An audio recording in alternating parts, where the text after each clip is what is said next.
তার নেতৃত্বে বিএনপিকে যথেষ্ট ইসলামের প্রতি সহনশীল, দেশের প্রতি মর্যাদাশীল আমরা পেয়েছি। বিএনপি যা হোক না কেন, সমালোচনা যাই হোক, খালেদা জিয়ার ব্যাপারে আমরা সমালোচনা কখনোই করি না। কারণ খালেদা জিয়ার মতো নেত্রী বাংলাদেশে, এটা আপসহীন নেত্রী বলা হয় তাকে, কোনো ব্যাপারেই তাকে আমরা দেখি না মিউচুয়াল করছেন।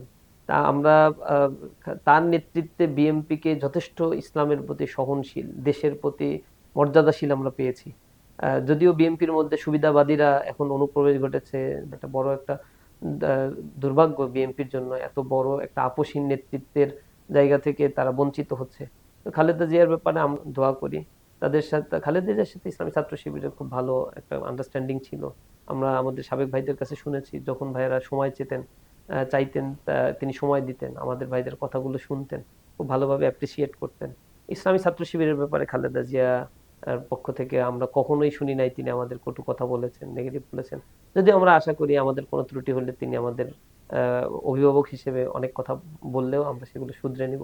তো খালেদা জিয়াকে আমরা বাংলাদেশের জন্য আহ অবিসংবাদী একজন নেতা মনে করি, এবং একেবারেই আপসহীন হিসেবেই তাকে আমরা দেখেছি, এবং দেশের জন্য তার যে অবদানগুলো, নিঃসন্দেহে এটা জাতি যুগ যুগ ধরে মনে রাখবে।